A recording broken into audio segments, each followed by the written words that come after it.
राजकुमारी बाड्रा और उड़ने वाला डायनासोर।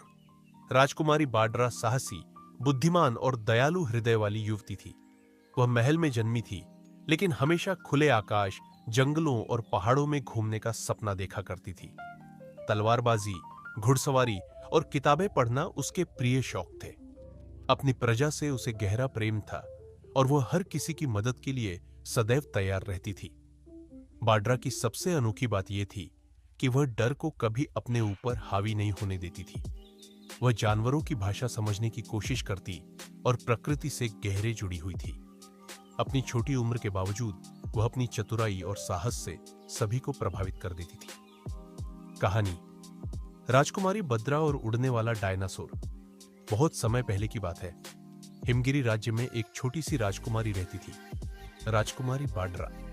वह किसी आम राजकुमारी जैसी नहीं थी। जहां दूसरी राजकुमारियां शीशे के सामने समय बिताती, वहीं बाड्रा जंगलों में पक्षियों के साथ बातें करती और तलवार चलाने का अभ्यास करती थी। एक दिन जब बादल बहुत घने थे और हवा तेज चल रही थी, राजमहल के पास के पहाड़ों से एक अजीब सी आवाज सुनाई दी। आवाज इतनी भयानक थी कि सैनिक डर कर भाग खड़े हुए, मगर बाड्रा की आंखों में डर की जगह जिज्ञासा थी। मैं जाकर देखूंगी ये क्या है, उसने दृढ़ता से कहा और अपने घोड़े अश्वा पर चढ़कर जंगल की ओर निकल पड़ी। रास्ते में उसने देखा कि बहुत सारे जानवर डर के मारे अपने बिलों में छुपे हुए थे। वह समझ गई कि कुछ असामान्य जरूर है। जैसे ही वह पहाड़ की चोटी पर पहुंची, उसने देखा एक विशाल उड़ने वाला डायनासोर आसमान में चक्कर लगा रहा था। उसके पंख विशाल थे, आंखें चमक रही थीं और वह समय समय पर जोर से चिल्लाता। बाड्रा पहले तो चौंकी, पर फिर साहस के साथ उसने डायनासोर की ओर हाथ बढ़ाया और बोली, तुम कौन हो और यहां क्यों आए हो? डायनासोर कुछ देर चुप रहा, फिर उसकी आंखों से एक आंसू गिरा और बोला, मेरा नाम तोरास है। मैं आखिरी उड़ने वाला डायनासोर हूं। मेरा जंगल जल गया है और मैं यहां शरण लेने आया हूं, लेकिन इंसानों ने मुझ पर तीर चलाए, मुझे राक्षस समझ लिया। बाड्रा की आंखें नम हो गई। उसने धीरे से कहा, तोरास, तुम मेरे साथ चलो। मैं सबको समझाऊंगी कि तुम खतरा नहीं, एक दोस्त हो। राजमहल लौटते समय तोरास ने पहली बार किसी इंसान के साथ दोस्ती का एहसास किया, लेकिन महल में राजा और मंत्री डरे हुए थे। राजा ने गुस्से से कहा, बाड्रा, तुम एक डायनासोर को महल में क्यों लाई हो?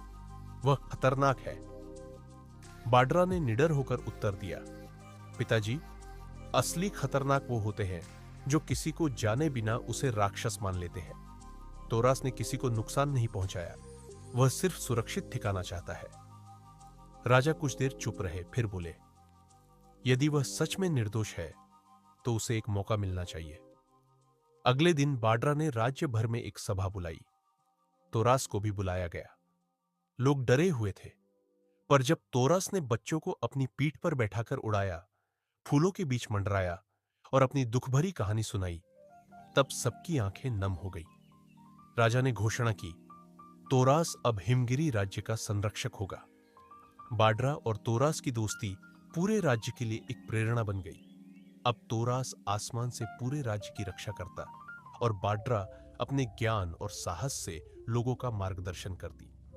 कहानी का संदेश, डर और अज्ञानता अक्सर हमें किसी की सच्चाई देखने नहीं देते, लेकिन जब हम समझदारी और साहस से काम लेते हैं तो हम असंभव को भी संभव बना सकते हैं। बाड्रा ने दिखा दिया कि एक छोटी सी लड़की भी बड़े बदलाव ला सकती है। सिर्फ दिल और नियत साफ होनी चाहिए। और मजेदार एवं शिक्षाप्रद कहानियों के लिए लाइक और सब्सक्राइब करें। धन्यवाद।